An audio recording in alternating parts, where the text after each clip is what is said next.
Hello दोस्तों, स्वागत है आप सभी का जीत यूपीएससी जर्नी चैनल पे। तो दोस्तों, कैसे हैं आप सब और कैसी चल रही है आप सभी की पढ़ाई। आशा करता हूं आप सभी स्वस्थ होंगे, मस्त होंगे और पढ़ाई बहुत ही अच्छी वे में चल रही होगी। उसी श्रृंखला में मैं आज आप सभी के लिए लाया हूं एंशिएंट इंडियन हिस्ट्री का टेस्ट नंबर 1। ठीक है, टेस्ट में 20-25 क्वेश्चन मैं सोल्व कराऊंगा। कहने को 20-25 होंगे, लेकिन उसमें से मैं एक भी ऐसा क्वेश्चन नहीं छोड़ूंगा, ऐसा टॉपिक नहीं छोड़ूंगा जिसमें से कोई ना कोई क्वेश्चन बनता ना हो। ठीक है, जितने क्वेश्चन कराऊंगा उसमें से किसी भी कॉम्पिटेटिव एग्जाम में अगर कोई भी क्वेश्चन आता है तो आपको मिल ही जाएगा। ठीक है, जो ज़्यादा समय नहीं लूँगा मैं, तो समय का अभाव है, सभी को पता है समय की वैल्यू क्या होती है। ठीक है, तो स्टार्ट करते हैं। आज का पहला प्रश्न क्या है हमारा, सिंधु घाटी सभ्यता के निम्न में से किस शहर में एक बंदरगाह पाया गया है। ठीक है, तो ऑप्शन है हमारे ए चहुंदड़ो, बी धौलावीरा, सी लोथल, डी कालीबंगा। ऑप्शन यहाँ पे मैंने मेंशन किया हुआ है, आंसर करेक्ट इसका आंसर हो जाएगा ऑप्शन नंबर सी लोथल। ठीक है, अब देख लेते हैं कौन सा हमारा जो शहर है, कौन सा ये कहाँ पर स्थित है, किस राज्य में। ठीक है, तो ये प्लेस चहुंदड़ो स्थित है राजस्थान में, धौलावीरा स्थित है गुजरात में, लोथल भी गुजरात में है, कालीबंगा हमारा राजस्थान में। ठीक है, अब किस किस स्थान से क्या क्या चीज़ें मिली हैं, तो चहुंदड़ो से मिला है श्रृंगार का सामान, लिपस्टिक मिली है वहाँ से, धौलावीरा हमारा विश्व धरोहर में शामिल किया गया है, लोथल एक बंदरगाह है और कालीबंगा से मिली हैं हमको चूड़ियाँ। ठीक है, राइट हो गया आप सभी को, अच्छा लगा। तो आगे देखिए, दूसरा हमारा प्रश्न है, सिंधु घाटी सभ्यता में निम्न में से किस स्थल में द ग्रेट बौद्ध पाया गया है। किस स्थल में द ग्रेट बौद्ध पाया गया है सिंधु घाटी सभ्यता के। तो ऑप्शन है ए मोहनजोदड़ो, बी लोथल, सी धौलावीरा, डी कालीबंगा। तो ऑप्शन ए राइट हो जाएगा हमारा, ए मोहनजोदड़ो। ठीक है, तो और सभी प्लेसेस है वहाँ से देख लेते हैं क्या क्या मिलता है। तो ऐसा होता है, मोहनजोदड़ो से हमें मिला है स्नानागार और अन्नागार। ठीक है, लोथल से मिला है चावल के दाने, धौलावीरा से खेल का मैदान मिला है, कालीबंगा से मिला है खेत जोतने का हल जिससे किसान भाई यूज करते हैं। ठीक है, जिससे खेत जोतते हैं।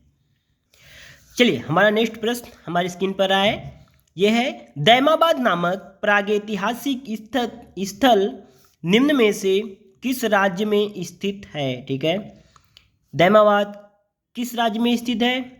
ऑप्शन ए है उत्तर प्रदेश, बी महाराष्ट्र, सी मध्य प्रदेश, डी गुजरात। तो ऑप्शन नंबर बी राइट है, महाराष्ट्र। ठीक है, ये महाराष्ट्र जो हमारा है दक्षिणी शहर बोला जाता है। ठीक है, नेक्स्ट क्वेश्चन है, हाँ, अगर आप सभी को ये प्रश्नों की पीडीएफ चाहिए तो प्लीज़ कृपया करके आप कमेंट करें, मैं आप सभी को पीडीएफ प्रोवाइड करवा दूंगा। ठीक है, हड़प्पा कालीन स्थल रंगपुर भारत के किस वर्तमान राज्य में स्थित है। कहाँ स्थित है। ऑप्शन ए है राजस्थान, बी गुजरात, सी हिमाचल प्रदेश, डी हरियाणा।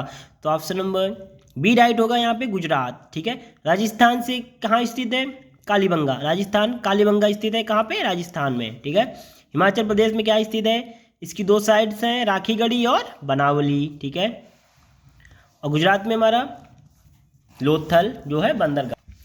अगला क्वेश्चन है, निम्न में से किस हड़प्पा कालीन स्थल से जुताई वाले क्षेत्र के साक्ष्य मिले हैं। ठीक है, कौन सा ऐसी साइट्स है जहाँ से जुताई वाले क्षेत्र के साक्ष्य मिले हैं, प्रश्न कह रहा है हमारा। तो ऑप्शन ए है मोहनजोदड़ो, बी चहुंदड़ो, सी कालीबंगा, डी हड़प्पा। तो ऑप्शन नंबर सी राइट हो जाएगा यहाँ पे, कालीबंगा। कालीबंगा से जुताई के साक्ष्य मिले हैं। ठीक है, कालीबंगा कौन सा स्थल है, ये हड़प्पा कालीन स्थल है। ठीक है, अब मैं देख लेते हैं, मोहनजोदड़ो से दाढ़ी वाले पुजारी की मूर्ति मिली है। क्या मिला है, दाढ़ी वाले पुजारी की मूर्ति मिली है। चहुंदड़ो से लिपस्टिक मिली है जिसे महिलाएं यूज करती हैं। ठीक है, मेकअप के लिए। हड़प्पा से क्या मिला है, कब्रिस्तान मिला है, जिस कब्रिस्तान का नाम क्या था, R37। ठीक है, नेक्स्ट क्वेश्चन, हाँ, भरत जन के नाम पर इंडिया का नाम भारत रखा गया। ओके, निम्न में से किस वेद में इस जन का सर्वप्रथम उल्लेख मिलता है। क्वेश्चन समझिए, उसके बाद आंसर करिए। क्या कहता है हमारा क्वेश्चन? भरत जन के नाम पर इंडिया का नाम भारत रखा गया। ठीक है। निम्न में से किस वेद में इस जन का सर्वप्रथम उल्लेख मिलता है? यानी कि भरत जन का उल्लेख किस वेद में मिलता है? तुम्हारे 4 वेद हैं, यजुर्वेद, सामवेद, ऋग्वेद और अथर्ववेद। तो इनमें से किस वेद में मिलता है? तो ऑप्शन नंबर हमारा बी राइट हो जाएगा, ऋग्वेद में मिलता है। ठीक है। अब ऋग्वेद को हम सबसे पुराना वेद भी कहा जाता है। जो हमारा अथर्ववेद है वो सबसे नवीन वेद है। सामवेद है ये म्यूजिक का वेद है, यानी कि संगीत का वेद है। बच्चा हमारा यजुर्वेद। यजुर्वेद गद्यांश व पद्यांश दोनों भाषाओं में लिखित है। इसमें वर्षा वाले मंत्र मिलते हैं। ठीक है, यहाँ पे वर्षा वाले मंत्र यजुर्वेद में मेंशन किए हुए हैं। ठीक है, एक में से देखिए कितने कितने सारे क्वेश्चन बन रहे हैं। ठीक है, तो कोई ना कोई क्वेश्चन आप सभी को कॉम्पिटिटिव एग्जाम में देखने को मिल ही जाएगा। अगला प्रश्न है, निम्न में से किस वेद में 10 रागी युद्ध का उल्लेख है? किस वेद में उल्लेख है? ऑप्शन ए है Yajurveda, B Samaveda, C Rigveda, D Atharvaveda. ठीक है, तो option answer number C right हो जाएगा यहाँ पे, ऋग्वेद।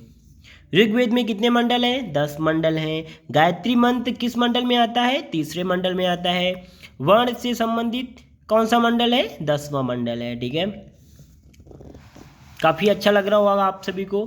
बहुत ही प्यारे प्यारे क्वेश्चंस मैंने यहाँ पे लिए हुए हैं। कुछ क्वेश्चंस आप सब लोगों को आते भी होंगे पहले से ही। अगला प्रश्न है, 4 वेदों में से किसने बुरी आत्माओं और बीमारियों से बचने के लिए जादू मंत्र और तंत्र मंत्र का संग्रह है? किन वेदों में? किस वेद में? ठीक है, ऑप्शन ए है Yajurveda, B Samaveda, C Rigveda, D Atharvaveda. तो इसका राइट ऑप्शन हो जाएगा डी अथर्ववेद। ठीक है, यजुर्वेद में कितने मंत्र हैं? यजुर्वेद में 10,600 मंत्र हैं, वो भी लगभग में। ठीक है, 1028 श्लोक हैं इसमें। सामवेद में 1549 ऋचाएँ हैं। अगर आप सभी को कोई भी क्वेश्चन डाउट लग रहा हो या पूछना चाहते हो, कमेंट बॉक्स में आप पूछिए, मैं उसका रिप्लाई दूंगा। ठीक है, किसी भी प्रकार से कोई दिक्कत लगे फटाक से आप लोग पूछिए। अगला प्रश्न है, वैदिक आर्य सप्त सिंधु नामक क्षेत्र में रहते थे। ठीक है, जिसका अर्थ 7 नदियों द्वारा अपवाहित क्षेत्र है। 7 नदियों में से एक झेलम नदी है। इसका प्राचीन नाम क्या था? देखिए, प्रश्न काफ़ी लंबा है, बट उसका आंसर कितना करना है हमको? बस इतना, झेलम नदी का प्राचीन नाम क्या था? ठीक है, क्वेश्चन को देखकर डरना नहीं है। जितना लंबा क्वेश्चन होता है उसका आंसर बहुत ही छोटा होता है, ये बिल्कुल नहीं भूलना आप लोग। ठीक है, ऑप्शन ए है वितस्ता, बी परुष्ण, सी अस्किनी, डी पिपासा। पिपास। ठीक है, तो इसका ऑप्शन नंबर ए हो जाएगा वितस्ता। वितस्ता का युद्ध आप लोगों ने पढ़ा होगा, किसका किसका हुआ था? हाइडेस्पीच का युद्ध पोरस और सिकंदर के बीच। ठीक है, तो वितस्ता का नदी का नाम झेलम, परुष्ण रावी नदी, अस्किनी चिनाब, विपास व्यास नदी। ठीक है, अगला प्रश्न है हमारा, वेद ऋषि कपिल का संबंध, कपिल है यहाँ पे, कपिल हो गया, कोई दिक्कत नहीं, और सही कर लीजिए।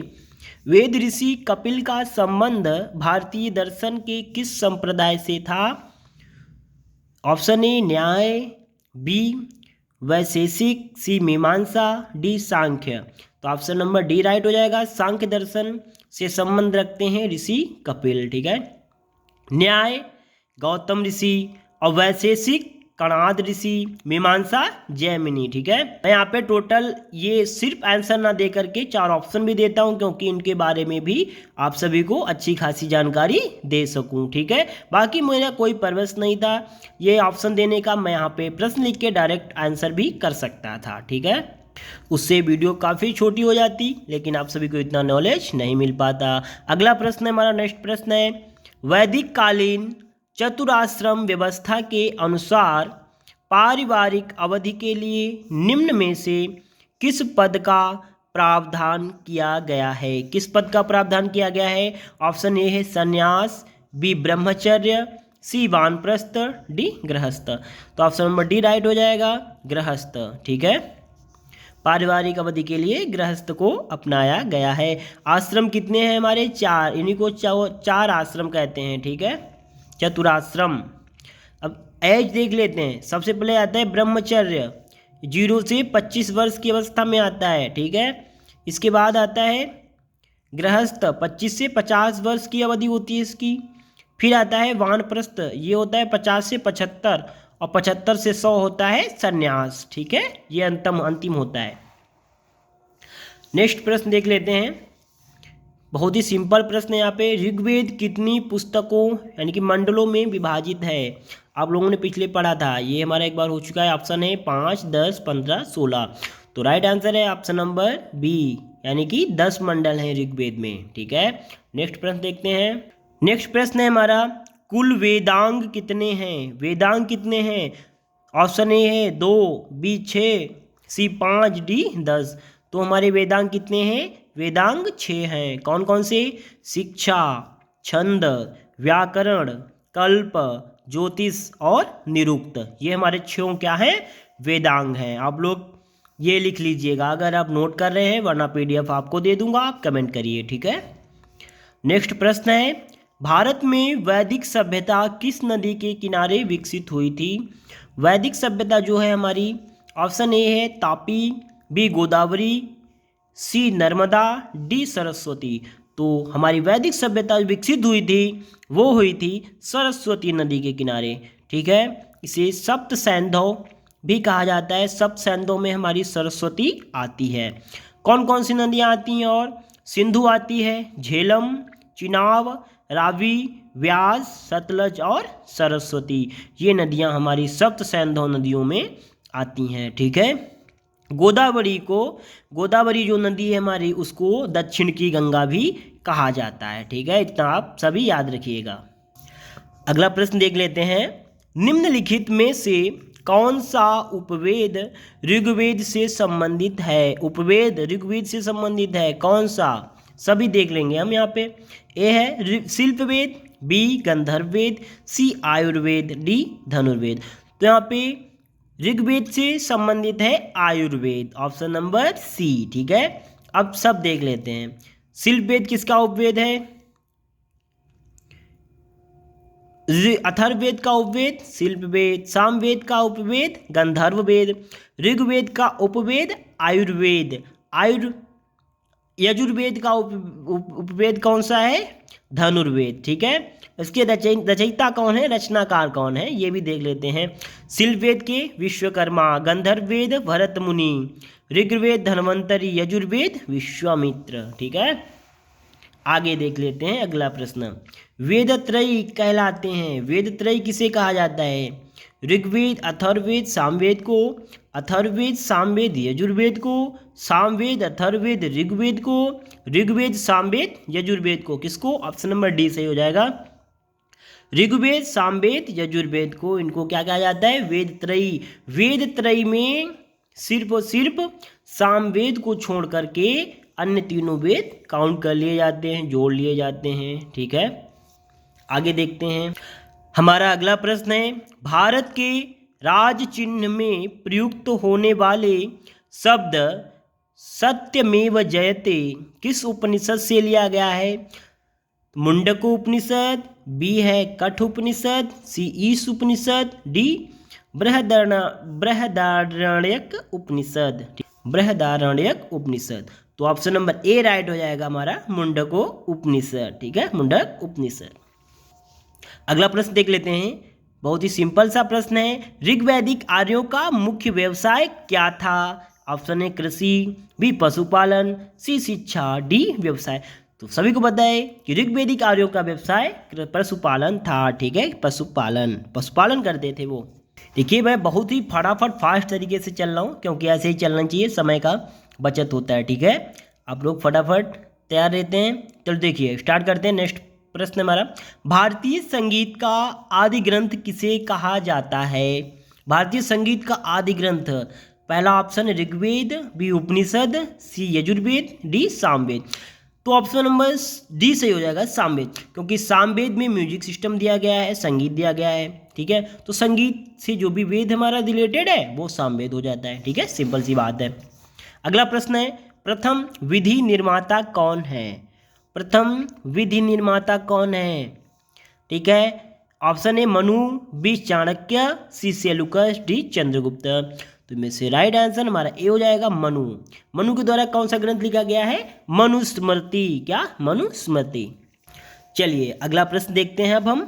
अगला प्रश्न है हमारा, कृष्ण भक्ति का प्रथम और प्रधान ग्रंथ है कौन सा है? Option A Mahabharata, B Shrimad Bhagavad Gita, C Geet Govind, D इनमें से कोई नहीं। ठीक है, तो ऑप्शन नंबर बी राइट हो जाएगा, श्रीमद् भगवद गीता। पवित्र ग्रंथ कृष्ण भक्ति का प्रथम और प्रधान ग्रंथ क्या है?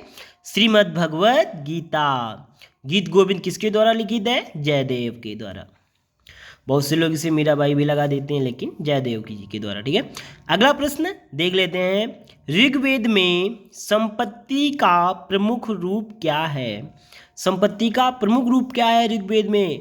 ऑप्शन ए गोधन, बी भूमि, सी ए बी दोनों, डी कोई नहीं। तो इसमें राइट ऑप्शन नंबर 1 गोधन। ठीक है, गोधन जो है ऋग्वेद में संपत्ति का प्रमुख रूप से संपत्ति थी ऋग्वेद में। ठीक है, गोधन गाय, गायों को ही सबसे श्रेष्ठ जो है संपत्ति माना जाता था ऋग्वेद में। ऋग्वेद के किस मंडल में शूद्र का उल्लेख पहली बार मिलता है? शूद्र शब्द का उल्लेख पहली बार मिलता है ऋग्वेद के 10वें मंडल में। ठीक है, ज़्यादा इधर तो नहीं भटकने का, राइट आंसर पे आने का। ठीक है, 10वें मंडल पे। ओके, चलिए हमारा अगला प्रश्न है, पुराणों की संख्या कितनी है? ऑप्शन 18, 19, 20, 21। सभी को पता है हमारे पुराण 18 पुराण हैं। ठीक है, राइट ऑप्शन हो जाएगा ऑप्शन नंबर ए 18 पुराण। पुराणों की संख्या कितनी है? 18 है। अगला प्रश्न है, वैदिक धर्म का मुख्य लक्षण इनमें से किसकी उपासना था? वैदिक धर्म को जो मानते थे वो किसकी उपासना करते थे? उनका प्रथम लक्षण क्या था कि वो किसकी उपासना करते थे? तो ऑप्शन ए प्रकृति, बी पशुपति, सी देवी माता, डी त्रिमूर्ति। वैदिक धर्म के निवासी, मूल निवासी वहाँ के वैदिक धर्म के लोग प्रकृति प्रेमी थे, प्रकृति की पूजा करते थे। ऑप्शन नंबर ए सही हो जाएगा यहाँ पे, प्रकृति। ठीक है, अगला प्रश्न देख लेते हैं। आर्य शब्द का शाब्दिक अर्थ है। आर्य शब्द का शाब्दिक अर्थ क्या है? ऑप्शन ए वीर या योद्धा, बी श्रेष्ठ या कुलीन, डी सी यज्ञकर्ता या पुरोहित, डी विद्वान। आंसर नंबर बी राइट हो जाएगा, श्रेष्ठ या कुलीन। श्रेष्ठ और कुलीन जो है वो आर्य शब्द का शाब्दिक अर्थ होता है। ठीक है, श्रेष्ठ या कुलीन। ओके, तो इस सीरीज का इस टेस्ट का अगला और अंतिम क्वेश्चन है हमारा कि ये रहा आपके सभी के सामने, प्रारंभिक आर्यों के बारे में कौन सा कथन सही नहीं है? ठीक है, प्रश्न पढ़िए, सही नहीं है यहाँ पे दे रखा है। तो पहला है, वे संस्कृत बोलने वाले थे। हाँ भाई, संस्कृत तो बोलते थे, आर्य थे, संस्कृत प्रेमी थे, वो संस्कृत भाषी थी। ठीक है, दूसरा पॉइंट पढ़ते हैं, वे कई झुंडों में भारत पहुंचे। हाँ, एकदम झुंडों के साथ में भारत में आए थे। सी है, वे घुड़सवारी करते थे। अच्छा, और देख लेते हैं, वे, हाँ वो तो कहते हैं कि आर्य, ऐसा माना जाता है कि आर्य जो थे भारत में घोड़ों को लेकर आए थे, उन्हीं को आए, तभी से घोड़ों की मतलब आवागमन हुआ। घोड़ों को लाने का श्रेय आर्यों को ही जाता है, ऐसे कई इतिहास ग्रंथों में हमें मेंशन किया हुआ दिखाई देता है। नेक्स्ट पॉइंट है डी, वे मुख्यतया नगरों में निवास करते थे। हाँ, वे नगरों में निवास बिल्कुल नहीं करते थे, वे गांवों में निवास करते थे। तो ये ऑप्शन बिल्कुल यहाँ पे गलत हो जाएगा यहाँ पे। तो ये हमारा प्रश्न यही राइट हो जाएगा। यहाँ पे पूछा गया था कि प्रारंभिक आर्यों के बारे में कौन सा कथन सही नहीं है, तो यही वाला सही नहीं है, बाकी तीनों सही है। घुड़सवारी भी करते थे, झुंडों में भी आए थे, और संस्कृत भी बोलने वाले थे, यानी कि संस्कृत भी बोलते थे। चलिए, इसी के साथ हमारा था लास्ट क्वेश्चन। आप सभी को अगर वीडियो अच्छा लगी हो तो कृपया करके लाइक कर दीजिएगा वीडियो को, चैनल सब्सक्राइब कर दीजिएगा अगर नए हैं, नहीं भी नए हैं, पुराने हैं फिर भी सब्सक्राइब कर दीजिएगा अगर नहीं किया हुआ हो। और अगर मेरा पढ़ाने का तरीका अच्छा लगा हो तो यहाँ पे हर रोज़ यहाँ वीडियो अपलोड होगा। सुबह मॉर्निंग में आता है करंट अफेयर्स के वीडियोज, हर दिन का करंट अफेयर आता है, वो भी आप लोग देख सकते हैं। और वहाँ की अगर उसकी PDF चाहिए हो तो वो भी मुझसे कमेंट कर दीजिए, बोल दीजिए, मैं आपको प्रोवाइड करा दूँगा। अगर आप सभी को इसकी जो टेस्ट हुआ है ये आज वाला या आगे जो भी टेस्ट होंगे उनकी वीडियोज की मतलब PDF चाहिए है तो आप सभी कमेंट कर दीजिए, मैं आप सभी को PDF इसकी प्रोवाइड करा दूंगा, वो भी बिल्कुल फ्री में। इसका कोई भी आपको से पे नहीं लिया जाएगा। बहुत से कोचिंग इंस्टीट्यूट ले लेते हैं, बट उसका कोई भी पे नहीं लिया जाएगा, फ्री ऑफ कॉस्ट है आप सभी के लिए। आप सभी पढ़िए, अच्छे से पढ़ाई करिए। आपका दिन मंगलमय हो। बहुत बहुत धन्यवाद। ठीक है।